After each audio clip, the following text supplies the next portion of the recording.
एक एक चीज जिससे हम स्टार्ट करेंगे इंशाल्लाह ताला आज का सेशन। आप सब ने इस वेबिनार को बहुत जबरदस्त तरीके से वेलकम किया। हमें लगा कि ये वो बात है जिसपे हम सबके कंसर्न्स एक जैसे हैं। There are some challenges and we all are here to find out some solutions, some proper solutions and get ourselves equipped properly. हमारे पास कुछ ऐसे टूल्स हो इंशाल्लाह ताला आज के वेबिनार के बाद कि जो हमें हिकमत से फैसले करने की और डिसीजन लेने के टाइम पे मदद कर सकें और हम अपने चैलेंजेस को ओवरकम कर सकें। हमारा तरीका कुछ इस तरह से होगा कि मैं कुछ क्वेश्चंस हैं जो हम पूछेंगे इंशाल्लाह ताला मरियम, डॉक्टर मरियम से भी और बेला से भी, और निदा और मैं इंशाल्लाह ताला इस पूरे प्रोग्राम को मॉडरेट कर रहे होंगे। और जहां जहां सबको लगेगा कि उनकी सपोर्ट की हमें जरूरत है तो इंशाल्लाह ताला शी विल डू। तो ये हमारा पूरा एक पैनल है जो आज आपके सामने मौजूद है। आप में से बहुत सारे लोगों ने हमें कुछ क्वेश्चंस प्री प्रोग्राम भेज दिए। हमने उन क्वेश्चंस से ही आज का वेबिनार स्टार्ट करना है। आप लोगों को इंशाल्लाह ताला खुद पता चल जाएगा कि जो जो क्वेश्चंस आपने भेजे थे वो एड्रेस हो रहे हैं। कुछ क्वेश्चंस सेम थे तो हमने उन क्वेश्चंस को एक कोई मुनासिब सही बात बना के और क्वेश्चन को कर लिया है, बिकॉज हम किसी का नाम नहीं ले सकते थे तो हमने वो क्वेश्चन जरूर शामिल किए। तो इंशाल्लाह आप सबके चैलेंजेस हमारे पास मौजूद। और अब एंड में इंशाल्लाह ताला हम मोस्ट प्रोबेबली कि 10 मिनट पहले हम अपने टाइम से इस पैनल को क्लोज डाउन करेंगे और हम क्वेश्चंस का सिलसिला शुरू करेंगे।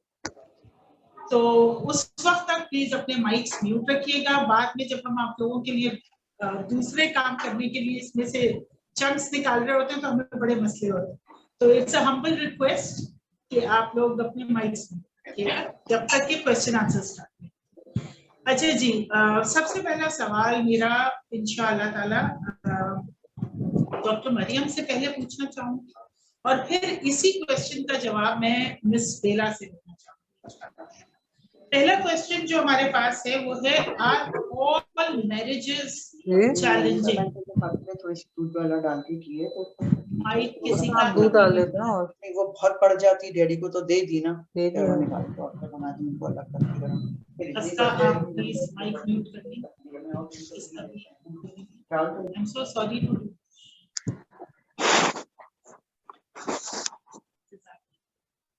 जी, are all marriages challenging and do these challenges affect us physically or mentally? ये सवाल मैं पहले डॉक्टर मरियम से पूछना चाहूंगी और फिर इंशाल्लाह ताला बेला आपसे भी। जी डॉक्टर मरियम। बिस्मिल्लाहिर्रहमानिर्रहीम। अस्सलाम वालेकुम एवरीवन। अच्छा, हुमैरा, आपका क्वेश्चन है कि is marriage all marriages are challenging?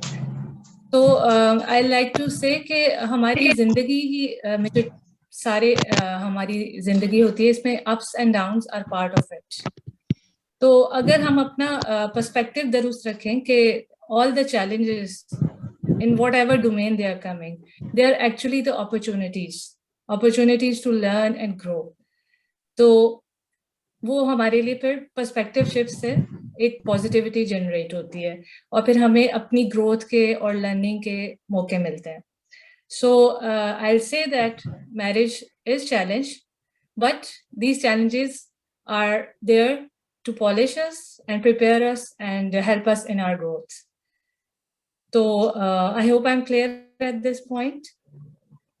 बिल्कुल बिल्कुल। दूसरा आपका क्वेश्चन का पार्ट था कि जो भी हमें चैलेंजेस आते हैं मैरिज में, तो how do they effect us physically and mentally? तो देखें, जो दोनों सिम्टम आते हैं, जैसे अगर हम मेंटली देखें तो हम स्ट्रेस्ड आउट हो रहे होते हैं, एग्जॉस्ट हो रहे होते हैं, इजीली एग्जॉस्शन हो रही है, जो कि फिजिकल सिम्टम है, लेकिन उसका underlying mental cause is stress, क्योंकि हमें कोई ना कोई स्ट्रेस किसी फॉर्म में मिल रहा है, जो फिजिकली कैसा एग्जिबिट हो रहा है कि हम जल्दी थक जाते हैं, रोजमर्रा के काम जो नॉर्मली आसानी से हो जाते हैं वो नहीं कर पाते, थकावट महसूस करते हैं, नेक स्टिफनेस हो जाना, हेडेक्स रहना, ये सारे बेसिकली अंडरलाइंग स्ट्रेस की वजह से फिजिकली मैनिफेस्ट होना शुरू हो जाते हैं। फिर कुछ लोगों में ये है कि इंसोम्निया, जैसे कि रात में नींद का ना आना, नींद की कमी हो जाना, ये सब होता है। छोटे छोटे काम करना उनको बहुत ज्यादा मुश्किल लगने लगता है। छोटे छोटे कामों से मुराद है जो कि अदरवाइज इतने चैलेंजिंग नहीं होते, रोजमर्रा के काम है, लेकिन अंडरलाइंग स्ट्रेस एंड एंजाइटी उसकी वजह से वो अपने कामों को ऐसे तरीके से कर नहीं पा रहे होते। अच्छा, ये सब इंटरलिंक्ड है, फिजिकल सिम्टम्स भी और मेंटल सिम्टम्स भी, क्योंकि अंडरलाइंग कॉज मेंटल ही है, स्ट्रेस है, कुछ भी हमारा डिसकंटेंटमेंट है, सेल्फ डाउट है, या अंडरलाइंग लो सेल्फ एस्टीम था, जिसकी वजह से फिर इन द लॉन्गर रन, क्योंकि वो बहुत अरसे तक रहती हैं चीजें, हम उनको निग्लेक्ट करते हैं या आइडेंटिफाई नहीं कर पाते, तो फिर वो फिजिकली मैनिफेस्ट इस तरह से होती हैं। उसमें वेट गेन होना या वेट लूज भी हो जाता है, इवन खाना हजम नहीं होता, कुछ लोगों को एसिडिटी का प्रॉब्लम हो जाता है। तो ये सारे तो वो सिम्टम्स हैं जो बहुत बाद में आते हैं। बेसिकली तो जो हमारी मेंटल कैपेसिटी है वो इफेक्ट हो रही होती है, वो भी इसी फॉर्म में होती है। अच्छा, एंगर इश्यूज बहुत ज्यादा होते हैं, टेम्परामेंट चैलेंजेस फेस करना पड़ते हैं, छोटी छोटी बातें इरिटेट करती हैं, गुस्सा आता है, चिड़चिड़ापन है। तो ये अच्छा, बिला वजह की उदासी, ये भी एक बहुत बड़ा सिम्टम है कि किसी भी काम करने का दिल ना करना, दिल ना लगना किसी चीज में। तो ये सारी चीजें आ सकती हैं, और प्रोब करना बेहतर होता है कि हम उसकी रूट कॉज को आइडेंटिफाई करके फिर उस पर वर्क करें।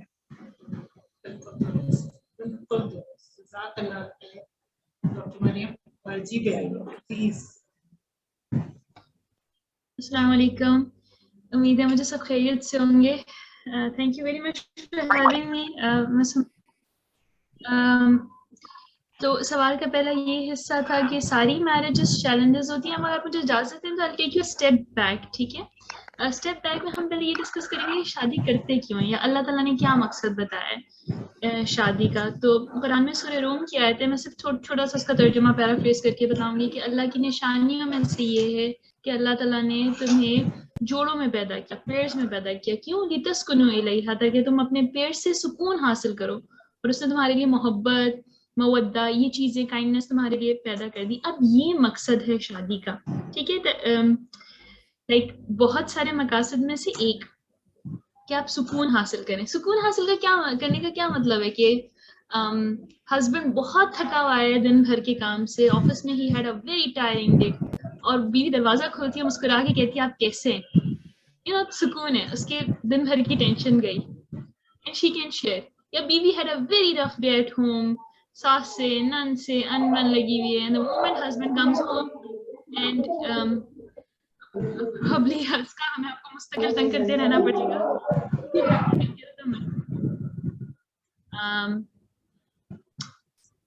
या बीवी ने उसको देखा तो यू नो भूल गई वो, या एक उसने जरा सा प्यार से कहा कि अच्छा you had a tough day, तो ये सुकून है, ये सकीनत है जो कि आजकल बहुत लैक कर रही है। और डेफिनेटली इस वेबिनार में हम उसकी वजूहात ही डिस्कस करेंगे। जैसे आता है ना कुरान में कि इन्नमल उसरी युस्रा, आसानी के साथ तंगी के साथ आसानी है, तो आसानी के साथ तंगी भी है, डायरेक्टली प्रोपोर्शनल है। अब are all marriages challenging? Simple जवाब ये है हाँ। जैसे दुनिया में भी अल्लाह ताला ने हमें कहा है ना कि आपको भेजा क्यों है, आपको भेजा इसलिए कि आपका एग्जाम हो सके। तो हर मैरिज चैलेंजिंग होती है। हाँ, इस चैलेंजेस की नौयत कम या ज्यादा हो सकती है। इसका क्या मतलब हुआ, जैसे आपकी शायद प्रॉब्ली 2, 3, 4, 5 क्लासेस के एग्जाम्स निस्बतन आसान होते होंगे, but the moment you enter board के एग्जाम्स या यूनिवर्सिटी के एग्जाम्स वो मुश्किल होते जाते हैं, ठीक है। तो इसी तरह कुछ चैलेंजेस नॉर्मल होते हैं क्योंकि हर कपल को आते हैं, कुछ चैलेंजेस जरा नेक्स्ट लेवल के हो जाते हैं। इसमें कैसे हम डिफरेंशिएट कर देंगे? एक नौयत के चैलेंजेस कपल से हैंडल हो जाते हैं, they are still just of course, तो इसका मतलब है कि ठीक है, दे आर मैनेजेबल। बट जब हमारे पास आने की जरूरत पड़ जाती है, इसका मतलब है कि चैलेंजेस थोड़े से ज्यादा मुश्किल हैं या नॉर्मल थ्रेशहोल्ड से ज्यादा मुश्किलात का सामना करना पड़ रहा है कपल्स को। तो जेनेरिक से जवाब ये कि हाँ चैलेंजिंग होती है, लेकिन उसमें इंटेंसिटी होती है, उसमें कम ज्यादा हो सकते हैं। दूसरा सवाल रिपीट कर देंगे अगर आप मिस मेरा? इसका दूसरा हिस्सा क्या था? पहला इसका दूसरा हिस्सा ये था कि क्या ये चैलेंजेस हमें फिजिकली और मेंटली अफेक्ट करते हैं? अच्छा, अगेन जनरल जवाब ये कि हर चैलेंज हमें फिजिकली और मेंटली इफेक्ट करता है, लेकिन ये चैलेंजेस हम कब बताते हैं कि ये नॉर्मल थ्रेशहोल्ड लेवल से बियॉन्ड चले गए, ज्यादा हो गए हैं, जब देखिए एक चीज होती है जिसको हम साइकोलॉजी में कहते हैं साइकोसोमैटिक सिम्टम्स। ऐसी बीमारियां जिनका फिजिकल कॉज नहीं होता। फॉर एग्जांपल एक बच्ची मेरे पास आई और उसके घर वाले बताने इसका दिल बहुत तेज तेज धड़कने लगता है और इसको नौजिया होने लगता है। तो नेचुरली जब हम साइकोलॉजिस्ट के पास कोई भी ऐसा पेशेंट आता है तो first thing we do is कि जब आप किसी डॉक्टर के पास लेके जाएं, फिर वो उस पर टेस्ट रन करते हैं। लेकिन वो टेस्ट रन करवा कर लाए तो टेस्ट सारे सही, मतलब मैंने खुद उनकी बहुत ज्यादा बुरी हालत देखी है जिसका आपको मेडिकल कॉज नहीं मिल रहा होता है। ठीक है, तो इस तरह के बहुत सारे साइकोसोमैटिक सिम्टम्स हो सकते हैं। ब्लोटिंग होने लगती है, दिल तेज तेज धड़कता है, या उसका ऑपोजिट हो जाता है, डायरिया हो जाता है। ऐसे इश्यूज होते हैं। अच्छा, मुझे खातून ने कहा कि मुझे ना बहुत ज्यादा गैस्ट्रिक इश्यूज होते हैं, मुझे तो शादी से पहले पता ही नहीं था ये होता क्या है। ठीक है, so very challenging marriage she had. इसी तरह जैसे डॉक्टर मरियम ने बताया, उदासी है, बिला वजह की उदासी। अब एक बच्ची आई है, उससे मैं पूछ रही हूँ कि अच्छा हस्बैंड ठीक है? हाँ हस्बैंड भी ठीक है। सास ससुर ठीक है? हाँ सास ससुर भी ठीक है। एंड आई एम लाइक अच्छा फिर, लेकिन उदासी हाँ उसका डेफिनेटली फिर भी उसके रूट कॉज पे हम जाते हैं, उसको एड्रेस करते हैं। तो बाय ऑल मीन्स ये सिम्टम्स होते हैं। और मैं बल्कि before we go to the next question मैं क्विकली ये कहना चाहूंगी कि इन सिम्टम्स को हमें नजरअंदाज नहीं करना चाहिए। We have to take it very seriously. Human body ना बड़ी रिजिलियंट होती है, अल्लाह ने हमें बड़ा स्ट्रॉन्ग बनाया होता है। तो ह्यूमन बॉडी बड़ी देर में आपको बताती है कि कुछ, यानी बहुत बर्दाश्त कर लेती है और उसके बाद जाके वो बेचारी फट पड़ती है और आपको बताती है। तो अगर आपको कोई बीमारी हो रही है, इसका मतलब है कि for a very long time your body had already been fighting. अब उसको मदद की जरूरत है, तो वो आपको सिम्टम्स शो करके पुकार रही है। तो सिम्टम्स को you have to take it very seriously. I hope I'm not taking a lot of time, Ms. Sumaira. Please feel free to. Not at all, not at all. अच्छा बेला, आप ही के सवाल से हमारा एक सवाल कनेक्टेड है। आपने जो भी इतना माशाल्लाह से डीप उसको जवाब दिया है और जितना ऑब्जर्वेशंस आपने जितनी शेयर की, मुझे ये बताएं ये कैसे अंदाजा लगाया जा सकता है कि this is the time when I should go for consultation? आप मुझे कुछ सोचना पड़ेगा। मैं आपको बिल्कुल, जब आपको लगता है आपसे मैनेज नहीं हो सकता, ठीक है, मेरे साथ कोई छोटा सा हादसा हुआ है, मुझे बहुत रोना है, 2-3 दिन में बहुत रोती रही, ग्रीफ का पीरियड था, चौथे दिन में सही हो गई। ठीक है, चौथे दिन में सही हो गई। एंड में ये हो रहा है, जैसे डिप्रेशन में हम कहते हैं 2 वीक्स आपको देखना होता है, 2 वीक्स एवरी सिंगल डे। अगर आप gloomy, sad, lack of interest in life, अगर 2 हफ्ते तक कंटिन्यूसली एवरी सिंगल डे आप फील करें, तो that's when you have to reach out for help. ठीक है, जनरली मैं लोगों को कहती हूँ जब आपको लगे कि भाई ये मेरे इख्तियार से बाहर चला गया, मैं कुछ भी कर रही हूँ, कोई भी रेमेडी कर रही हूँ, वो मेरे काम नहीं आ रही, that's when you should reach out for help.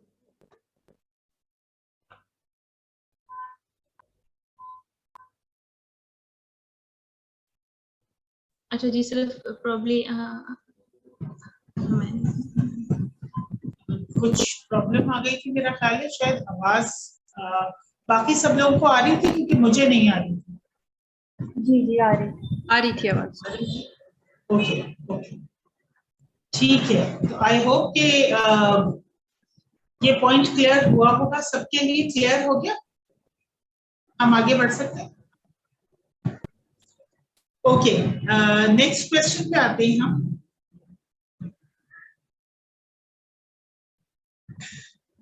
ये क्वेश्चन भी उसी क्वेश्चन से मिलता हुआ है, तो मैं अगले वाले पे how to have a positive mindset during the transition into new surrounding and environment.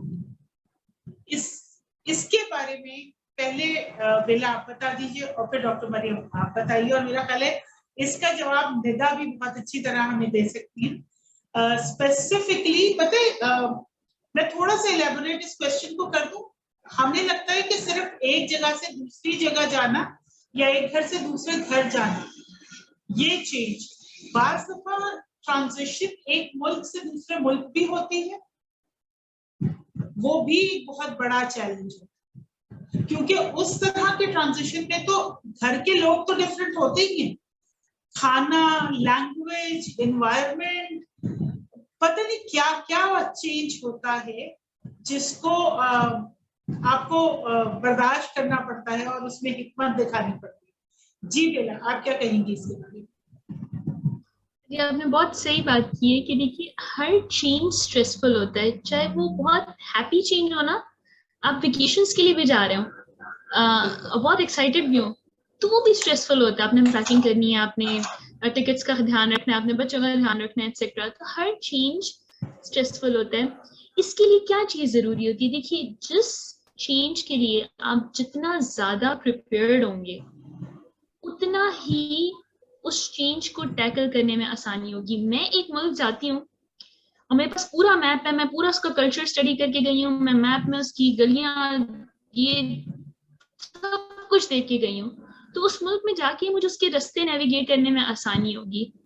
अब एक मुल्क में जा रही हूँ, मुझे बहुत एक्साइटमेंट थी, मैंने कपड़े भी रख लिए, मैंने ज्वेलरी भी बना ली, मैंने अबाया भी नहीं ले लिया, लेकिन उस मुल्क के बारे में कुछ जानने की मैंने एफर्ट नहीं पुट इन की। अब जैसे if you allow me to say, जैसे आप कोर्सेज होते हैं ना, pre marital courses, how seriously do we take them? मैं हर बंदे को बताती हूँ मैंने प्री मैरिटल काउंसलिंग ली थी, ठीक है।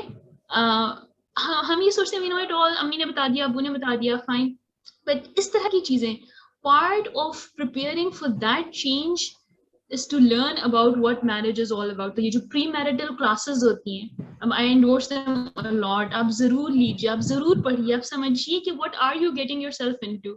तो आप जितना अवेयर होके जाएंगे कि हम किधर जा रहे हैं और वहाँ क्या क्या चेंजेस एक्सपेक्ट कर सकते हैं, उतना ही उनसे टैकल करने में आसानी होगी। और जितना आप अननोन होके जाएंगे, कहेंगे हाँ मैंने सूटकेस तो पूरा पैक कर लिया, लेकिन मुझे ये नहीं पता मैंने कहाँ जाना है, मुझे ये नहीं पता कि वहाँ के लोग क्या लैंग्वेज बोलते हैं, क्या खाना खाते हैं, एक शहर से दूसरे शहर में बस में जाऊंगी या प्लेन में जाऊंगी, मुझे ये भी नहीं पता। तो that is going to be tough. हर चेंज के लिए प्रिपरेशन। बिल्कुल, जज़ाकल्लाह बेला, जज़ाकल्लाह। जी डॉक्टर, एक सेकंड, मेरे पास फिर कुछ प्रॉब्लम आ रहा है। जी जनाब, जी डॉक्टर मरियम, आप बताइए। जी, बेला ने बड़ा अच्छा पॉइंट ऐड कर दिया। जैसे हम कुछ भी मशीनरी खरीदते हैं, कुछ भी लेते हैं, इंस्ट्रक्शन मैनुअल एक हमें साथ मिलता है, तो हम लाजमन उसको खोल के पढ़ते हैं, देखते हैं कि you know how to figure it out. तो इंस्ट्रक्शन मैनुअल एज ए मुसलमान तो हमारे पास मौजूद है अल्हम्दुलिल्लाह, कुरान और सुन्नत, ठीक है। तो बात यह है कि वही बात है कि हर चीज की तैयारी है, तो इसकी भी एक तैयारी है। हाँ, इसमें थोड़ा सा मैं ऐड ये जरूर करूंगी कि ऑब्वियसली जब हम उस ट्रांजिशन फेज में होते हैं तो हम बहुत जल्दी चीजों को समझ नहीं पाते, तो हमें थोड़ा सा टाइम अपने लिए भी लेना चाहिए। मतलब we don't have to necessarily jump into everything and we don't necessarily have to conclude everything about everyone and our surroundings, ठीक है। तो इसमें थोड़ा सा हुस्ने ज़न रखें। जैसे हदीस का मफहूम है ना कि कोई भी चीज हो तो उसको उसके बारे में 70 पहले उसकी अच्छाइयां और फिर उसकी बुराई कोई है तो ये हमारे लिए बहुत बड़ा, इस छोटी सी बात पे बहुत बड़ा एक लेसन है ना कि when we are into a transition phase, एक नई जगह है, नए लोग हैं, तो हम अपने अंदर थोड़ा सा कंपोज रहें, जंप ना करें कंक्लूजन्स पे, अपना टाइम लें, और उससे भी बढ़ के हुस्ने ज़न अपनी जगह, और पैरेलल सेल्फ एनालिसिस जरूर करते रहें, अपने आप का मुहासबा लाजमी करते रहें। दूसरे का जो है ना, दूसरे को कोर्ट में खड़ा करने से ज्यादा अपने आप को कोर्ट में मुसलसल खड़ा करते रहिए, उससे इंशाल्लाह ताला बहुत आसानी हो जाएगी। So these are my 2 cents. अब निदा से ले लें या आप? जी निदा। लास्ट स्पीकर होने का एक मसला ये होता है, सारे गुड पॉइंट्स चले गए होते हैं. But a little thing that I would say कि definitely planning is one of the things, लेकिन फिर भी कभी कभार होता है ना कि he is the best of planners. तो वनरेबिलिटी के साथ अगर हम किसी भी रिलेशनशिप में जाएं कि आई हैव डन माई तैयारी, लेकिन फिर तवक्कुल भी साथ है कि इंशाल्लाह व्हाटएवर कम्स माय वे अल्लाह ने बेहतर प्लान किया गया है. एंड जाते के साथ मुझे ऐसा लगता है कि बहुत ज़्यादा हमें रिलेशनशिप में तो हम आ गए इंशाल्लाह, लेकिन रिलेशनशिप में होना इस बात की वो नहीं है, ज़मानत नहीं कि रिलेशनशिप भी है, यू नो, ताल्लुक भी है. Like I am married to a man but मेरा ताल्लुक उसके साथ कैसा है, तो working on that. And generally हमारे आप, if you give me the liberty, I know one of the question is also like मेरा हस्बैंड मुझसे बहुत डिफरेंट है, या there lot of people in the family that I am, हमारी बहुत differences हैं हमें. तो इसमें भी यही होता है कि कोई भी कंट्री में भी आप जा रहे हैं तो पहले for example if you going to a country तो आप देखते हैं वहाँ पे मेरे लोग कौन से, you know, what are the similarities in that country. इसी तरह से जो आपके फैमिली मेम्बर्स हैं, इंस्टेड ऑफ सेइंग कि ये अलग है और ये चीज़ें मैं नहीं करती, look for similarities in your family, and इंशाल्लाह वर्किंग विद दोज सिमिलैरिटीज़ जब आपका ताल्लुक बेहतर होगा, and loads of du'as and husn zan like Maryam said, and muhasaba and working on yourself, inshallah फिर अल्लाह आपको भी इतना ज़र्फ दे देगा, then you will be able to, you know, find middle grounds with your differences, inshallah. बिल्कुल दुरुस्त, इंशाअल्लाह ताला. मुझे एक चीज जी बिल्कुल मैं ये कहती कि before we go to the next question, vulnerability से मुझे अपनी क्लाइंट का वाकया है, अगर आप इजाजत दें मुझे शेयर करने के लिए.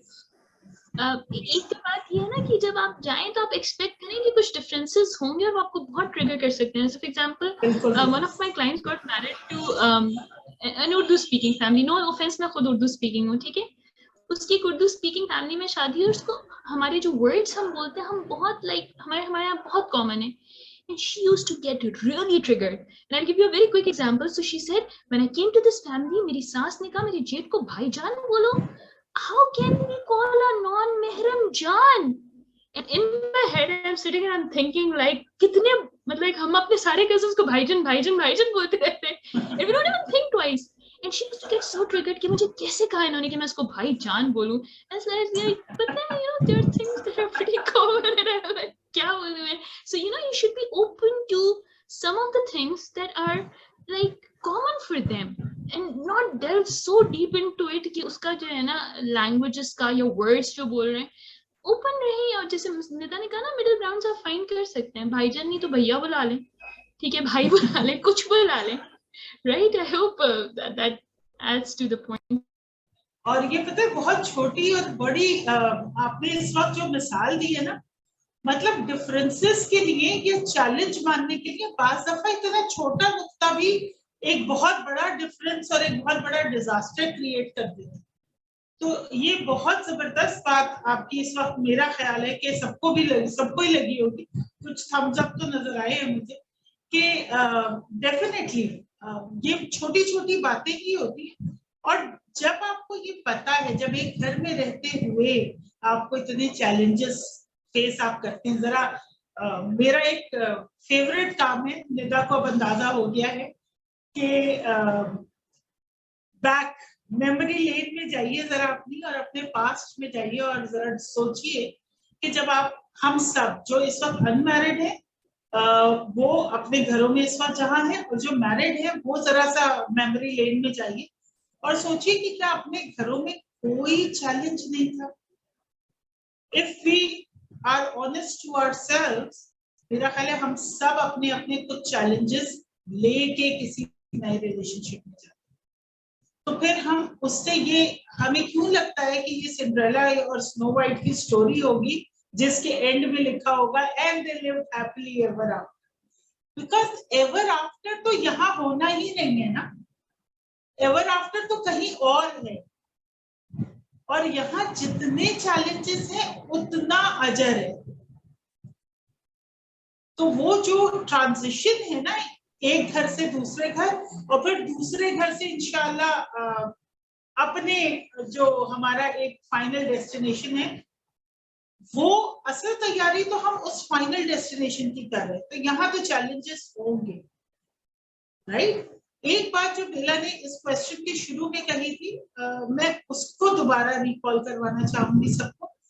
बेला ने कहा था कि आप जब कहीं जा रहे होते, चाहे वो ट्रिप आपके लिए कितना ही एक्साइटिंग क्यों ना हो, उसमें बैग पैक कर लेना, वहां के लिए तैयारी कर लेना, वहां के मौसम का पता कर लेना और वहां की लैंग्वेजेस का पता कर लेना, या वहां के बेस्ट होटल्स का पता कर लेना, सिर्फ ये चीजें काफी नहीं है।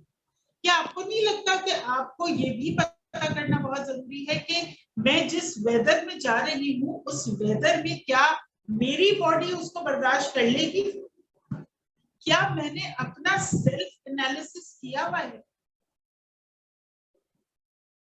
मुझे लगता है किसी भी सफर से पहले आपको अपना सेल्फ एनालिसिस जरूर करना चाहिए।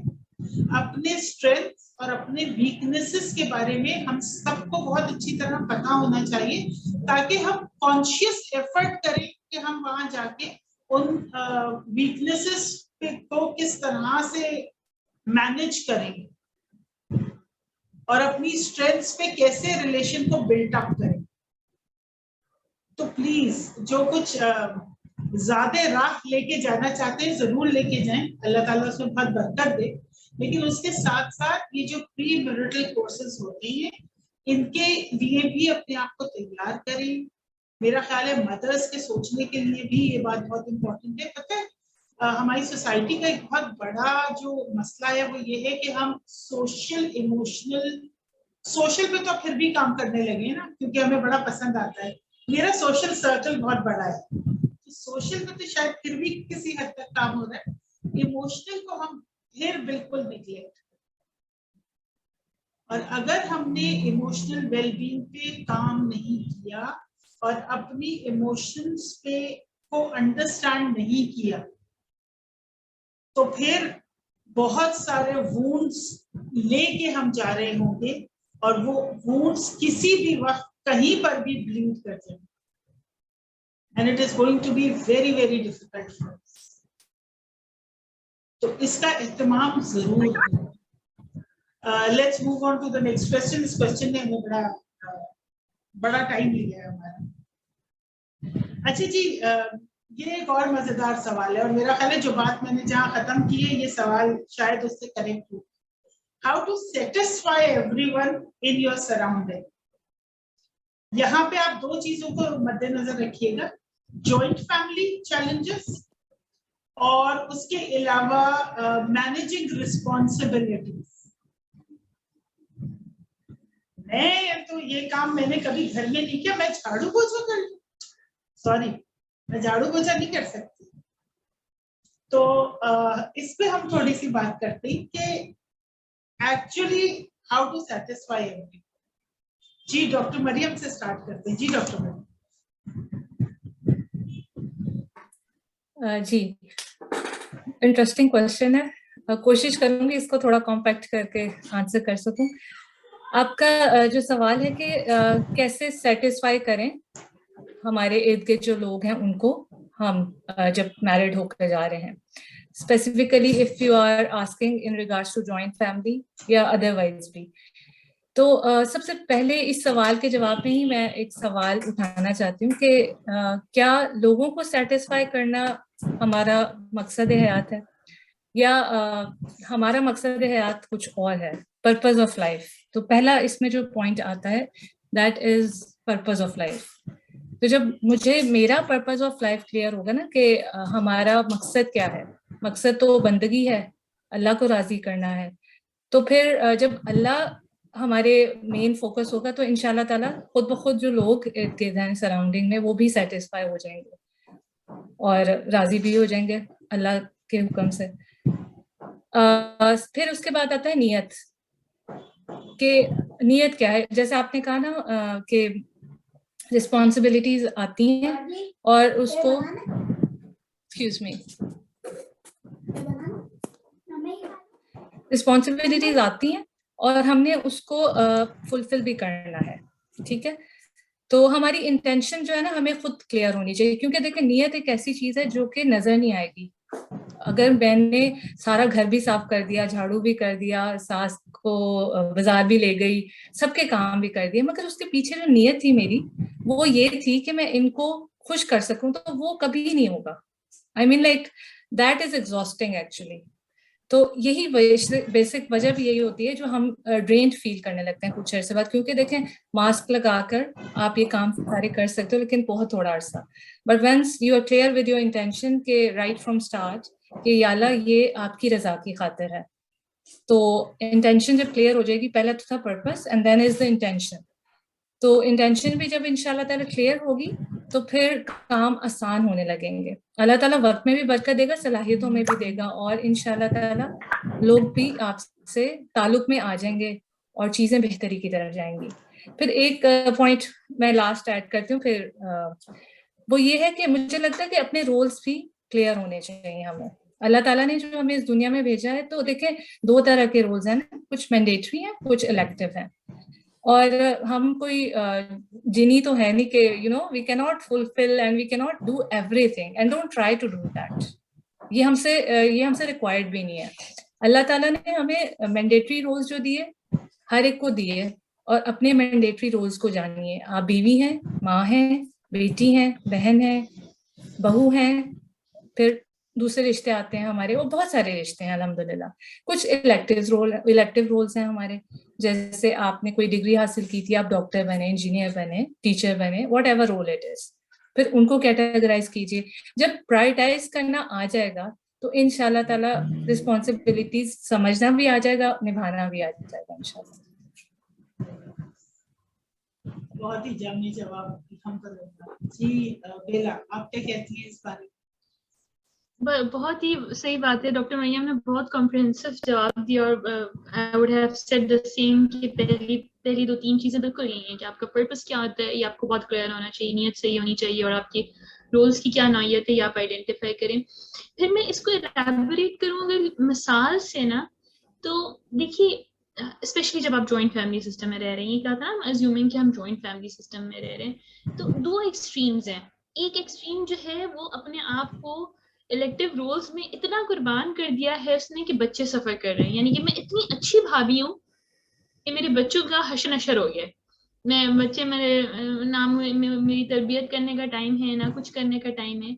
और दूसरी तरफ बिल्कुल दूसरी एक्सट्रीम है कि मैं 11 बजे सो के उठ रही हूँ, 12 बजे सो के उठ रही हूँ, मुझे कोई फर्क नहीं पड़ता कि किसी ने नाश्ता किया नहीं किया. मेरा जो है क्या है कि बहू के हाथ जो है वो ससुराल वालों की शामत आई हुई है, और एक एक्सट्रीम में ससुराल वालों के हाथों बहू की शामत आई हुई है. देखिए हमेशा वो रास्ता अच्छा होता है जो इत्तेदाल का होता है. ठीक है, अब आप एक फैमिली सराउंडिंग में रह रही हैं, आप ये आइडेंटिफाई कर लें कि क्या चीज मेरे लिए एब्सोल्युटली नेसेसरी है. सो फॉर एग्जांपल मेरे सास ससुर बूढ़े हैं और कुरान में कहीं नहीं लिखा हुआ कि आप पे सास ससुर की खिदमत फर्ज है, लेकिन मैं एक इंसान भी हूँ. आई वुड सी कि मेरे सास ससुर को मेरी जरूरत है, तो मैं नाश्ता तो कम से कम दे दूं. हाँ, उसके बाद मेरे ऊपर ये लाजिम नहीं है कि मैं पूरे 24 घंटे उनके सर पे बैठी रहूं या मुलाजमा की तरह, बट मेरे ऊपर डेफिनेटली इंसान होने के नाते ये तो कि मैं एक घर में रह रही हूँ, तो मैं उनसे पूछ तो लूं कि आपको किस किस चीज की जरूरत है. ठीक है, बेयर मिनिमम इंसान से रिक्वायर्ड होता है. और फिर जो है आप वही बात है, अपने मैंडेटरी रोल्स जो हैं उस पर तवज्जो दीजिए, क्या मेरे बच्चे हैं या मेरा शौहर है या मेरा कुछ है. दूसरी एक्सट्रीम ये है कि मतलब सारा जो फोकस है वो उन्हीं की खिदमत पे इतना ज्यादा, और वो फिर भी खुश नहीं हो रहे. ठीक है, तो इत्तेदाल का रास्ता तलाश कीजिए कि बेयर मिनिमम जो मुझसे रिक्वायर्ड है वो मैं करूँ. मैं बिल्कुल उनको ये ना कहूँ कि आप जो है ना मेरी आप पे, मैं आपके घर में रहूंगी, आपकी रिसोर्सेज इस्तेमाल करूंगी, लेकिन आपको कुछ भी नहीं करूंगी, मैं आपकी कोई खिदमत नहीं करूंगी. ऑल्टरनेटिवली मैं आपकी इतनी खिदमत करूंगी कि मैं अपने जो है वो उन रोल्स को भूल जाऊंगी जो अल्लाह ने मुझ पर लाजिम किए. आप ये कीजिए. उसके बाद वो जो कहते हैं आपको ताने देते हैं, आप देखें जब आप अपना पर्पस लिव कर रहे होते हैं ना, कोई आप मीनिंगफुल काम कर रहे होते हैं, तो आपके पास लोगों के ताने, लोगों के जुल्म, इसको प्रोसेस करने का टाइम ही नहीं होता है. सो फॉर एग्जाम्पल मैं जॉइंट फैमिली में रहती हूँ और मुझे पता है कि अभी मुझे 4 लोगों ने 4 बातें सुनाई, लेकिन मैंने यहाँ आके आपको पढ़ाना है. मेरे पास कितना टाइम होगा उन 4 बातों को प्रोसेस करने का.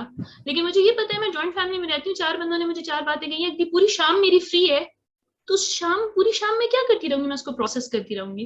प्रोसेस करने के बाद मेरा दिल करेगा अम्मी को भी बताऊं, फिर फेसबुक पे एक दुखी सा स्टेटस भी लगाऊं, तो ना सारी शाम तबाह कर दूंगी मैं अपने ही हाथों। तो ये चीजें हैं। और जैसे मिस हुमैरा ने अपनी स्ट्रेंथ और वीकनेसेस पे काम करने के लिए कहा, तो बहुत इम्पोर्टेंट चीज है अपनी स्ट्रेंथ का। सिर्फ एग्जांपल, हम एक छोटी सी चीज पर्सनालिटी टाइप्स पढ़ाते हैं, उस पर्सनालिटी टाइप को करने के बाद हमें ये पता चल जाता है कि भाई मैं बहुत शुगर हूँ या मैं पुअर हूँ। आसान अल्फाज में, मैं पी टाइप हूँ या जे टाइप हूँ। तो अगर मुझे पता चल गया मैं पी टाइप हूँ या मैं बहुत ही पुअर हूँ आसान अल्फाज में, तो मैं थोड़ा सा अपनी जो है ना सुगरापे वाली स्किल्स पे काम करूँ। लाइक मैं बहुत पुअर हूँ, आई से दिस वेरी ऑफन, ठीक है। So I have to put in some extra conscious effort when I am in the kitchen.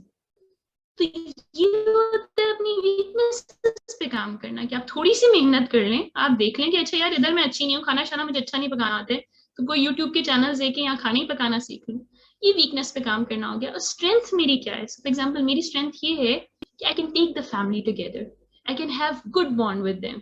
तो वो जो है उससे ये यहाँ पे खदमतें कर लें वीकनेसेस पे काम करके, और स्ट्रेंथ तो आपको अल्लाह ताला ने जो दी है उससे ऑटोमेटिकली हो जाएगी। बाकी फिर आप अल्लाह पे तवक्कुल करें और इंशाल्लाह अल्लाह ताला को राजी। इंशाल्लाह, जबरदस्त। ज़ाकिला बेला जी, बेला कुछ ऐड कर। सबसे पहले कहूँगी अगर बेला फूड है तो अल्लाह फिर मुझे बेला जैसा फूड बनाए। ठीक है। मुझे एक चीज़ इस सवाल में ऐसा लग रहा था कि शायद ये प्री सपोज्ड आइडिया है कि लोगों को राज़ी करने के लिए आपको कुछ करना पड़ता है, लाइक यू नो एफर्ट्स करनी पड़ती हैं या कुछ। वो कभी कभार सिर्फ हम हमारे रवैये ठीक रख लेना, जैसे रिस्पेक्ट है, अगर मैं चाय के साथ 4 चीज़ें सर्व कर रही हूँ लेकिन डिसरिस्पेक्टफुली कर रही हूँ, तो बाय ऑल मीन्स सामने वाला will not feel that you know the efforts that I have put into. तो कभी कभार कुछ ना करके लेकिन रिस्पेक्टफुली हम रहें, I think that also helps. और दूसरी चीज़ मुझे ऐसा लगता है कि इंसान होने के नाते अगर आपसे कभी गलती हो जाए ना, तो बिल्कुल इंटेग्रिटी के साथ अपोलोजाइज़ करें। तो ये इंशाल्लाह फेथ एंड फियर दोनों साथ चलते रहते हैं। तो आई थिंक राज़ी फिर भी सिर्फ खुदा को करना है बेशक। बेशक। और जब हम अपने वही आप तीनों ने जो बात कही उसी को एक दफा एम्फसाइज करूंगी कि जब हमारे दिमाग में प्रायोरिटी सेट होती है, पर्पस क्लियर होता है, इंटेंशन, हम बार बार अपना इंटेंशन चेक करते रहते हैं। मुझे कहते हैं ना तस्किया, वो तस्किया भी बार बार जरूरी है। और जब ये सारी चीजें हो रही होती हैं, और मुझे लगता है हम सब जानते हैं कि हमारा ईमान घटता बढ़ता रहता है, ठीक है? और जब ईमान के बारे में ये बात हमें पता है कि वो घटता बढ़ता रहता है, तो ये तो फैक्ट है कि हमारी परफॉर्मेंसेस, हमारी पर्सनालिटी के ट्रेट्स घटते बढ़ते हैं। इन कोर्सेज का इस किस्म की नशिस्त ऑर्गेनाइज करने का फायदा ये होता है कि वो चीजें जो कहीं इस डिस्ट्रैक्शन के दौर में बैकग्राउंड में चली गई है, वो रिवाइव हो जाती है। थोड़े दिनों के लिए हम दोबारा कॉन्शियस एफर्ट करना शुरू करते हैं, and this is what we are going to be rewarded. ठीक है ना? तो जिंदगी बहुत आसान है, इन चैलेंजेस के साथ भी बहुत आसान है। सिर्फ अपने इर्द गिर्द जो माहौल है और आप जिन लोगों के साथ सोबत में आते हैं वो पॉजिटिव है, चीजें बेहतरी की तरफ आने लगेंगी इंशाल्लाह। नेक्स्ट क्वेश्चन पे आते हैं जनाब। ये क्वेश्चन निदा का बड़ा फेवरेट क्वेश्चन है, तो मैं पहले निदा से ही पूछती हूँ। भाई Nida, how to keep the spark alive? Spark alive मुझे फेवरेट भी है, और मुझे ऐसा लगता है कि ये क्रिएटिविटी जो है ना हमारी, बहुत ज़बरदस्त फैकल्टी है जो अल्लाह सुब्हान ताला ने हम सबको अता की है। एंड इंशाल्लाह जितना इस पे हम काम करेंगे ना, आपको ऐसा लगेगा कि is it really me, you know. जैसे ये जो रिलेशनशिप्स हमारे हैं, स्पेशली विद द स्पाउस, वो इंसान जो ऐसा इंसान जो आपके कभी मैक्सिमम जो आपके करीब आ सकता है, आया है या यू नो आया होगा, and that's your spouse, you know. So yeah, I think creativity is something that can help you keep your spark alive, inshallah. बेला, आप इस क्रिएटिविटी को थोड़ा सा खोलेंगी प्लीज? बिल्कुल सही कहे नदा ने, जैसे जैसे शादियां पुरानी होती जाती है ना, क्रिएटिविटी की जरूरत उतनी ही होती जाती है। सो फॉर एग्जाम्पल, क्रिएटिविटी छोटी छोटी चीजों पर खुश करना, छोटी छोटी चीजों को सेलिब्रेट करना, कोई हैंड पेंटिंग बना के दे देना, कभी कभी डिफरेंट तरह से सरप्राइज करना, कभी फूल दे देना, ठीक है। ये चीजें जो है स्पार्क अलाइव रखती है। या कोई स्पेशल डे है, ऑफिस में तरक्की हुई है, उसको अच्छे से सेलिब्रेट कर लेना, खाने में कुछ नया बना देना। सो क्रिएटिविटी के बहुत सारे चैनल्स हो सकते हैं। दूसरी चीज मैं ये कहूंगी कि देखिए, जो करीब तरीन रिश्ते होते हैं ना, वो सबसे ज्यादा वल्नरेबल होते हैं।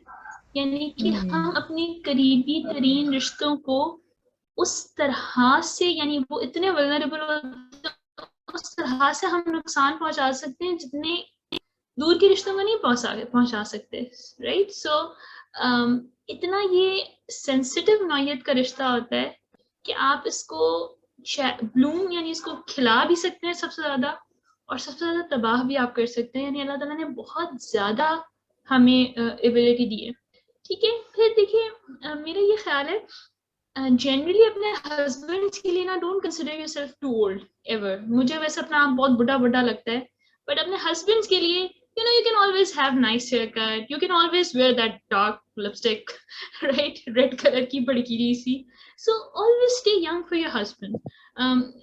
वरना एक बहुत आपने इम्पोर्टेंट बात की थी मिस मेरा, उसको मैं थोड़ा सा एलैबोरेट करूंगी। पहले मैं खवातीन के हिसाब से अगर करना चाहूँ, देखिए आपने कहा था ना, ये हमारी कोई डिज्नी की प्रिंसेस नहीं है, यानी nobody lives happily ever after। ये जो हम ड्रामे देखते हैं ना, इसका एक ऑफ कोर्स रिलीजियस भी एंगल है कि मुनासिब बात नहीं है, लेकिन इसका जो साइकोलॉजिकल इम्पैक्ट है ना, इट्स सो डिजास्ट्रस। यानी हम औरतें, बच्चियों के अंदर जो एक चीज है, जिसको मेरे पास जो बच्चियां आती हैं, स्पेशली जो टीनेज में, उनको मैं कहती हूँ कि प्रिंस चार्मिंग सिंड्रोम है, ठीक है। उन्होंने अपने दिमाग में अपने हस्बैंड का वो इमेज सेट किया होता है कि कोई जिंदा बंदा उसको टच नहीं कर सकता, वो सिर्फ हॉलीवुड या बॉलीवुड की फिल्में ही कर सकती हैं, ठीक है। तो हम वो बच्चियां ये सोचती हैं कि मतलब कुछ 4 डाकू होंगे, इससे मुझे ये बचा लेगा, और वो सारे ससुराल के प्रेशर से वैसे हाथ रखे घर में बच जाऊंगी। Like literally there is this prince charming syndrome. मतलब उस बच्ची को बिल्कुल ये एहसास नहीं होता कि शादी के बाद वो कमाएगा भी, वो ऑफिस भी जाएगा, वापस भी आएगा, वो भी थका हुआ होगा, मुझे भी उसका बर्डन शेयर करना है, मैं उसके कमरे में जाकर उसका कमरा शेयर कर रही हूँ, तो वो भी कभी ट्रिगर हो सकता है। मैं उसका तौलिया यूज कर लूंगी तो उसको भी गुस्सा आ सकता है। आई हैव नो आइडिया, सिर्फ जो ड्रामे से दिखा हुआ है। मुझे बड़ा अफसोस से कहना पड़ता है, बहुत रिलीजियस अंडरस्टैंडिंग रखने वाले लोग भी ऐसे रिलीजियसली ड्रामास देखते हैं कि जैसे मतलब कुछ छूट जाएगा तो कोई मसला हो जाएगा। सबकॉन्शियस लेवल पे ही इतना नुकसान कर रहे हैं। और हमारे यहाँ डिवोर्स की एक, अल्लाह ताला, मेरी बड़ी नीयत है कि मैं इस पे कोई टेंजिबल रिसर्च करूं, अल्लाह ताला रास्ते खोले, कि डिवोर्स की बहुत ज्यादा वजह ये कि हमारी जो ये ड्रामा की इंडस्ट्री, ये फिल्म की इंडस्ट्री जो इमेज प्रोड्यूस करती है हीरोज का, ठीक है, वो एक जगह कि उसको तो लगता है कि पता नहीं कौन मेरे लिए जो है ना सुपरमैन आ रहा है। और लड़कियों का ये जो भाई साहब समझते हैं कि इसने तो कभी मोटा नहीं होना, प्रेगनेंसी या प्री प्रेगनेंसी या पोस्ट प्रेगनेंसी वो वेट गेन कर लेती है, तो उसको क्या समझता है कि बस अब तो ये मेरे हाथ से जो है ना वो निकल गई है खातून। So these things have to be taken care of. What we see on the screen is not the reality. और ये आप किसी को समझा नहीं सकते हैं। इतना लोगों ने देख के अपने दिमाग के अंदर कहीं उसको solidified किया होता है कि they cannot help it, they cannot take it out। मतलब कोशिश भी करते हैं, उनको समझाते भी हैं बैठ के कि वो टीवी में नहीं होता जो रियल लाइफ में हो रहा है, लेकिन उनको समझ नहीं आती। So we have to be very careful as to what we are allowing to get inside of us through our ears, through our eyes, and through any faculty that Allah has given us. I'm sorry मैं किसी और direction में लेगी इस question को, but I hope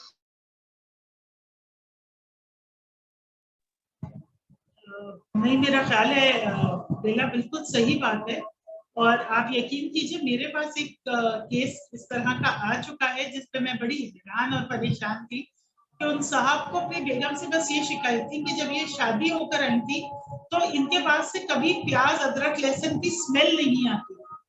और जब से ये 5 साल हुए हमारी शादी को, और अब इसके पास से इन चीजों की स्मेल आने लगी, जबकि मैं इसको एक से एक क्रीम ला के देता हूँ। मतलब वो ऐसी काउंसलिंग थी कि मेरी अपनी जितनी स्किल्स थी ना वो 2 मिनट को तो बिल्कुल पॉज हो गई थी कि अच्छा मतलब ये भी मसला हो सकता है।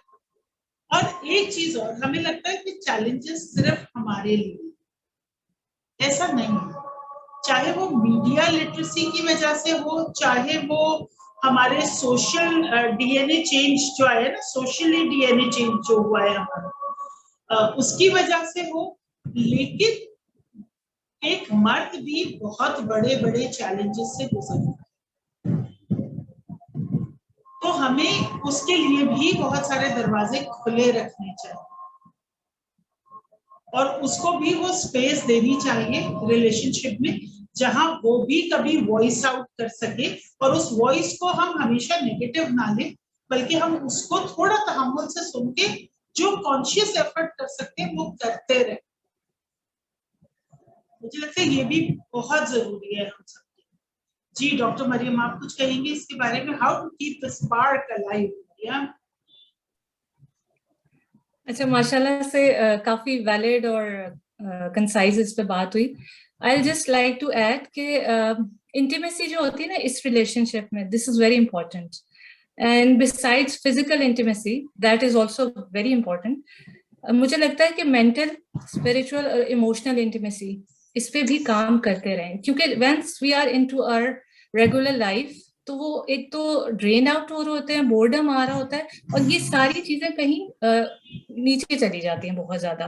फिर शायद हमें जब खुद को ख्याल आता है ना कि how to reignite this spark, तो हम फिजिकल इंटीमेसी पे भी शायद काम कर लेते हैं थोड़ा बहुत, मगर जब ताल्लुक नहीं बना होता ना, और हमारी मेंटल इंटीमेसी और इमोशनल इंटीमेसी ये सब भी फुलफिल हुई होती, तो फिर वो फिजिकल फिर थोड़ा टाइम रहता है and then it goes down. So I think parallel mental और स्पिरिचुअल और आप इमोशनल इंटीमेसी उसको लेके चलें। अब मेंटल इंटीमेसी के लिए यही है कि मेक सम कॉमन गोल्स, या जैसे होता है ना, अपना एक कॉमन आपका जरूर होना चाहिए है इंटरेस्ट, और वो पॉजिटिव होना चाहिए।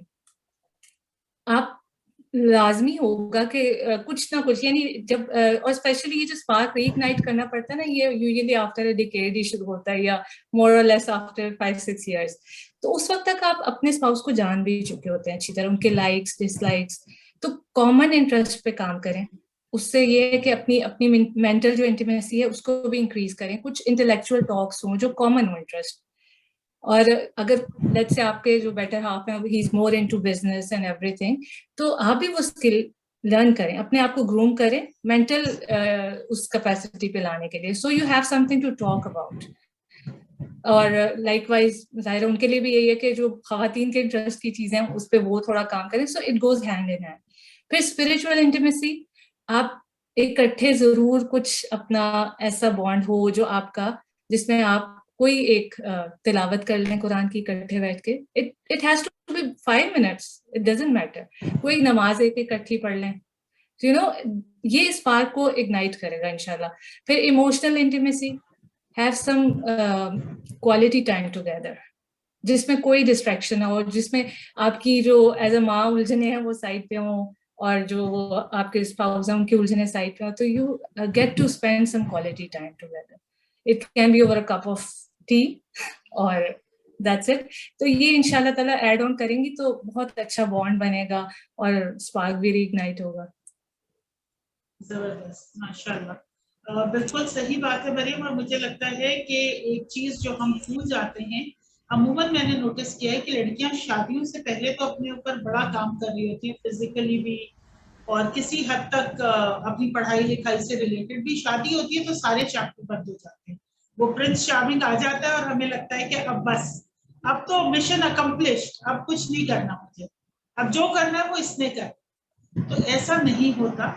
अपने आप को बहुत ज्यादा कोशिश कीजिए कि अपने आप को ग्रो भी करिए और ग्रूम भी करिए, क्योंकि देखिए वो जो आपका लाइफ पार्टनर है वो तो घर से बाहर जा रहा है, वो तो अगर अपने किसी कारोबार में है या अपनी जॉब्स में है तो वो तो कंटिन्यूसली ग्रो कर रहा है, फिजिकली भी, मेंटली भी, इमोशनली भी, साइकोलॉजिकली। आपने अपने आप को बस उसी एक चूल्हा हांडी में गोल गोल घुमा दिया है, बच्चों में घुमा दिया। अब वो जब थक के वापस आते हैं ना, तो आपके पास इसके अलावा कोई बात भी नहीं होती करने की। आज फलाने ने ये किया, आज उसने यूं किया, आज यूं हो गया। तो मसाइल हल होने के बजाय या स्पिरिट्स इग्नाइट होने के बजाय जो थोड़ी बहुत स्पार्क होती है ना, वो भी ठंडी हो जाती है। ओ हियर शी गोज अगेन। तो अपने पास ऐसे टॉपिक्स लेकर आइए जो म्यूचुअल इंटरेस्ट के टॉपिक्स हो, और उन पे बात जरूर कीजिए। ऑलराइट जी जनाब, अब हम आते हैं अपने लास्ट सवाल पे। बल्कि मेरा ख्याल है इस सवाल का भी हमें काफी हद तक जवाब मिल गया है। बस एक छोटा सा पॉइंट जिस पे मैं चाहूंगी कि अगर बात हो जाए तो बहुत अच्छा है, कि हम अपने बच्चों को कैसे तैयार करें इस चैलेंजिंग लाइफ के लिए। तो उसका जवाब मेरे पास तो है। मैं चाहूंगी कि पहले अगर बेला इसका जवाब दे। अगर मैं एग्जैक्ट क्वेश्चन आपको पढ़ दूं Bela, it is how to prepare children to cope with upcoming challenges of marriage. ये मेरा ख्याल है किसी ऐसी वालदा ने भेजा है जिनकी बच्चियों की शादी की उम्रें होने वाली हैं, तो वो चाह रही होती हैं, हर माँ चाहती है कि अपने बच्चों को तैयार करके भेजे। उन्हें क्या करना? असल में बेला 2 मिनट के लिए गई हैं और नमाज पढ़ने के लिए, she will be right back. तो जब तक आपको तो हम डॉक्टर मरियम से बात करें। जी मरियम। जी हुमैरा, इसमें मुझे ऐसा लगता है कि बच्चे जब बहुत छोटे भी होते हैं ना, तो वो उनके लिए जो उनके पेरेंट्स हैं ना, वही रोल मॉडल होते हैं। तो सबसे पहले अगर बिल्कुल हम नीचे लेवल पे चले जाएं, यानी बच्चा जब भी पैदा हुआ और छोटा है और step by step it's going on, तो try to model the behaviors which you want to see in your children. तो ये अब ऐसा नहीं होगा कि बिल्कुल शादी की डेट फिक्स कर दी तो अब हम बाजार जाएं और कोई मैनुअल आके उनको दे दें कि बेटा ये पढ़ लो और now you are going next week. And so जो काम है वो बहुत पहले स्टार्ट करना होता है ना, जैसे बीज डाला जाता है, फिर उसको गोडी की जाती है, पानी दिया जाता है, तो it goes like that. So keep on modelling the good things, क्योंकि आप टीम है ना, ये टीम वर्क है। तो सबसे पहला तो जो मेरे जहन में इस सवाल का जवाब है कि मॉडलिंग राइट फ्रॉम स्टार्ट होनी चाहिए। And open the discussions at home, specially when you feel like कि बच्चे बड़े हो रहे हैं, जवान हो रहे हैं, टीन्स हैं, then they are going to 20s and closer to their marriage age, तो तब डिस्कशन जरूर हों घर में, ओपन डिस्कशंस हो और हर टॉपिक पे बात हो। ये जो हमारा एक दीन के पैराडाइम में जब हम स्पेशली आ जाते हैं रिलीजियस ज्यादा, तो मुझे लगता है कि हम बहुत इन टॉपिक से हम बहुत शाय अवे कर रहे हैं। But that is the intense need of the time कि इन पे ओपनली बात की जाए, बहुत पहले बात की जाए, स्पेशली रिगार्डिंग अब जो हम देखते हैं ना चैलेंजेस हमारे इन्वायरमेंट में बहुत ज्यादा आ रहे हैं ना, तो इन सब चीजों पे ओपन बात हो। सबसे पहले मॉडलिंग आप करें, फिर आप डिस्कशंस करें अपने बच्चों के साथ कि उनसे सवालात उठाएं कि आपके ख्याल से क्या होना चाहिए, एक मैरिज का पर्पस क्या है, क्या मतलब हमारी रिस्पॉन्सिबिलिटीज होनी चाहिए और ऑब्लिगेशंस क्या हैं, इस तरह की डिस्कशंस घर में हो। प्लस ये कि फिर जब देखिए ये काम तो वो था जो पहले हो रहा था ना, अब बिल्कुल जब एक होता है कि मैदान में उतरना है और वक्त आ गया है, तो फिर उनको जो है प्रॉपर, हमारे पास अल्हम्दुलिल्लाह अब इतनी अवेयरनेस आ रही है और अल्लाह का शुक्र है कि अच्छी ऑर्गेनाइजेशंस हैं, अच्छे लोग हैं जो अब इसकी बेसिकली मुझे लगता है इसकी सेंसिटिविटी को भी अंडरस्टैंड किया जा रहा है कि ये वाकई एक सेंसिटिव टॉपिक है that needs to be addressed. इसको बिल्कुल brush it under the carpet and then बस शादी कर दो, ये नहीं है। तो अच्छा काम होने लगा है अल्हम्दुलिल्लाह। तो ऐसी लोगों की सोहबत में जोड़ें अपने बच्चों को जिनको आप जानते हैं और वो उनके अच्छे, आपको लगता है कि उनको अच्छी गाइडेंस वहां से मिल सकती है, अच्छे टूल्स, जैसे हमने टूल्स की शुरू में भी बात की थी, इंस्ट्रक्शन मैनुअल्स की बात की थी ना, तो टूल्स जब आपके पास होंगे तो इंशाअल्लाह ताला जब चैलेंज आएगा भी तो they will be well equipped to handle it, और उनके अंदर ठहराव आ चुका होगा। वो जो इमेजिनरी लाइफ, वो ये सब बातें जो हम कर चुके हैं शॉर्ट, तो वो उससे फिर बाहर निकल के स्टेप करके सोच के फिर उससे डील करने के काबिल इंशाल्लाह होंगे। जबरदस्त, बिल्कुल सही है। मुझे लगता है कि एक चीज जो मदर्स बहुत स्ट्रांगली कर सकती हैं, जितनी मदर्स यहाँ बैठी हुई हैं इस वक्त, जो गलतियां हमने कर ली है ना शुरू में, देखिए इस वक्त आपका बच्चा जो आपके आपस के ताल्लुकात देख रहा है, वो अगर बहुत सक्सेसफुल है अल्हम्दुलिल्लाह, तो वो एक बड़े स्ट्रगल के बाद यहाँ तक पहुंचे। अगर उसमें खुदा ना खासा कोई कड़वाहट आई है तो वो भी एक बड़ा टाइम गुजारने के बाद आई। उन चीजों पे बच्चों से जरूर डिस्कस करें। और एक बात याद रखें कि सीखने के लिए आपको याद होगा ना वो वाकया कि जहां हजरत इमाम हसन और हुसैन ने एक सहाबी को वजू करना सिखाया। तो आपका और मेरा दीन इतना खूबसूरत है कि वो हमें इस बात की इजाजत देता है, बल्कि इस बात को ऑनर समझता है कि हमारे बच्चे हमें कई दफा गाइड करें। बाज़ दफा हम किसी हीटेड आर्ग्यूमेंट की तरफ जा रहे होते हैं और बच्चे हमें कह रहे होते हैं कि अम्मा उस वक्त आपने गलत कर, you shouldn't have talked like this. तो ये एक अल्लाह का एहसान होता है, इसको कभी भी अपना ईगो इशू ना बनाएं।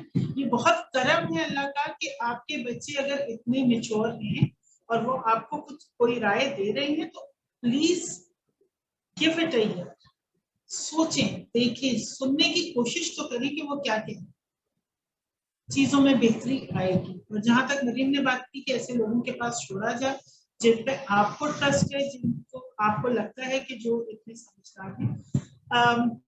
इसकी उम्र क्या होनी चाहिए जब हम अपनी बच्चियों को तैयार करना शुरू करें, उसकी उम्र क्या होनी चाहिए? बेला आ चुकी है हमारे साथ वापस? जी मैं आ गई हूँ। बहुत ही इम्पोर्टेंट सवाल मेरा एक तो बड़ी अच्छी बात मरियम की रिटरेट करूंगी कि मॉडलिंग जो मरियम ने कहा है ना, इन सब चीज़ों की प्रिपरेशन तो उसी तरह से हो सकती है जब आप अपने जिस तरह से आप जिंदगी गुजार रहे होते हैं। बच्चियां बड़ी सबकॉन्शियसली अपनी माओ की हैबिट पिक करती हैं। बच्चों का इसलिए कह रही हूँ क्योंकि हम खवातीन से मुखातिब, हम प्राइमरीली लड़कियों की बात करें, बच्चे भी आपको पता है कि आप मदर बन जाते हैं, picking the habits that your mother is throwing, ठीक है, अपनी माँ जैसी ही बन जाती हैं somehow। तो we have to be very careful कि हम अपने बच्चों को उम्र क्या होनी चाहिए ना, इस पे मैं आप अपने बच्चों की बेस्ट मेरी एक और we had a study circle जहाँ हम ये बात कर रहे थे कि बच्चों को सेक्स एजुकेशन के बारे में कि कौन दे। तो I was endorsing parents दे, माँ दे, ठीक है।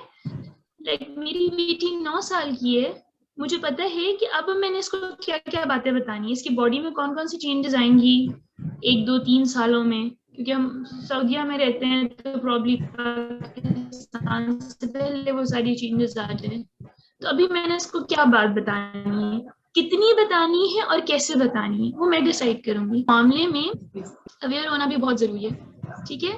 वो 16 साल की होगी, 17 साल की होगी तो मैं उसको और नौयत की बातें बताऊंगी और वो मैं खुद बताऊंगी, ठीक है। देखिए माय अपॉलॉजीज, जब कोई दूसरा आपके बच्चों को specifically talking about sexual changes, right, अगर कोई और बताएगा ना तो वो अपने तरीके से बताएगा और हो सकता है आपको वो तरीका पसंद ना है। अगर आपके बच्चे वो टीवी से सीखेंगे ना तो उसमें इंफॉर्मेशन होगी, उसमें वैल्यूज नहीं होंगी।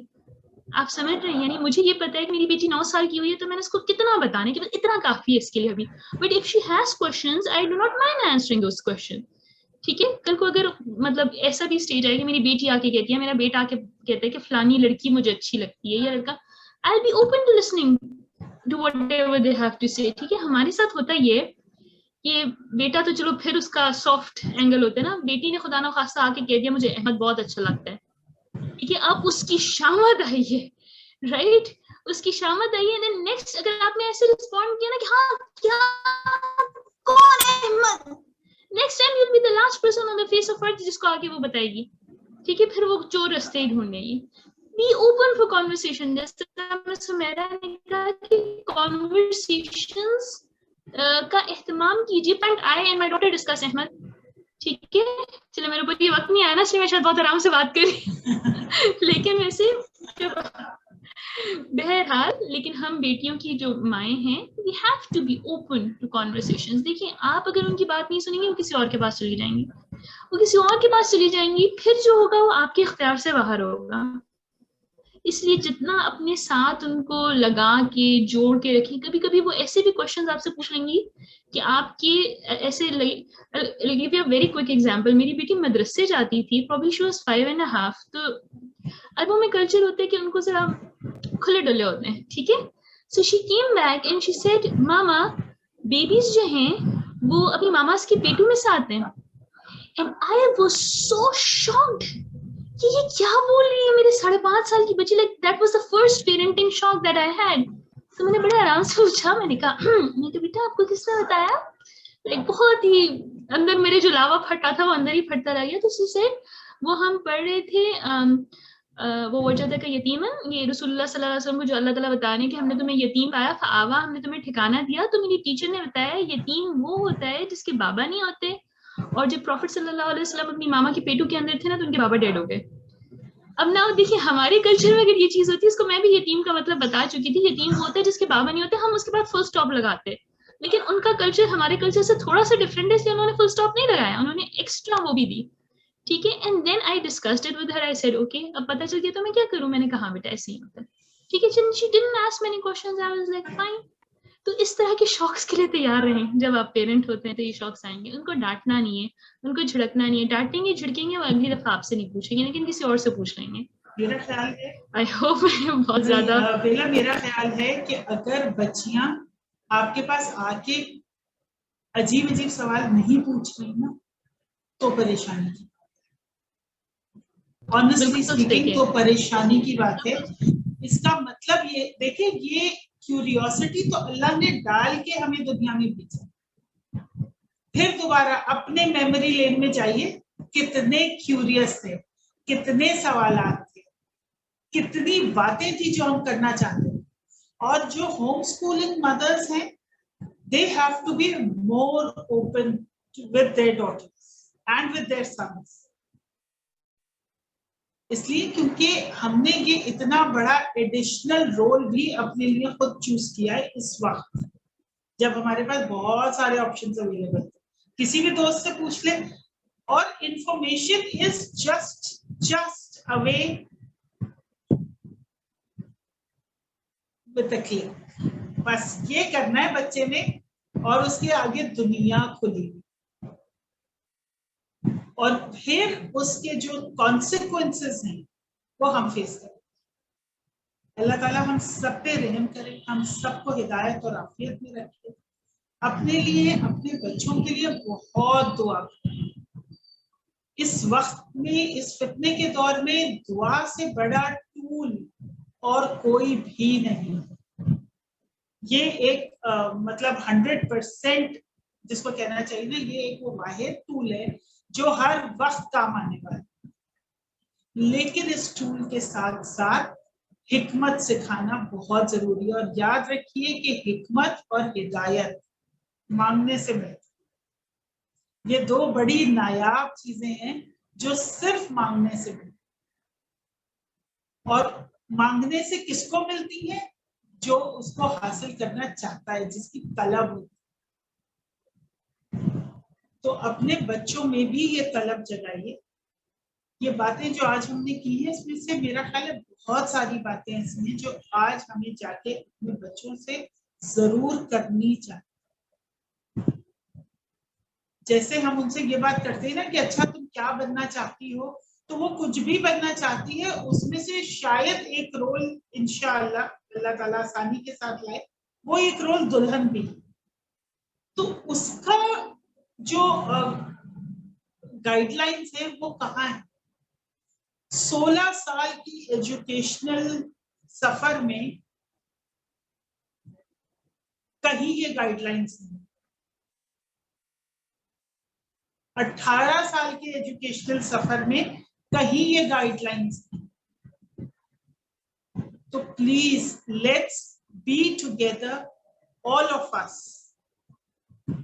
और हम सब इस पूरे के पूरे जो भी ये सारा एफर्ट है, इसमें हम सब एक साथ जुड़ जाएं और हम कोशिश करें कि ये जो कुछ एफर्ट्स हो रही हैं वो आगे तक पहुंचे। इंशाल्लाह ताला बहुत जल्द हम इसकी रिकॉर्डिंग को उस पे YouTube पे शेयर करेंगे। इंशाल्लाह ताला हमारी कोशिश होगी इसके क्लिप्स हम शेयर करें, आप अपने सर्कल में उन क्लिप्स को पहुंचाइए, उन वीडियोस को, यूट्यूब के लिंक को पहुंचाइए। अब वो दौर आ चुका है जब हम आइसोलेटेड एफर्ट्स करने से बड़ा चेंज नहीं है, कोलैबोरेटिव एफर्ट करने से चेंज। और ये जितने वेबिनार्स हम कर रहे हैं, 2 वेबिनार्स हमारे अल्हम्दुलिल्लाह हो गए, 2 वेबिनार्स और होने वाले हैं। Join hands with us, we need you.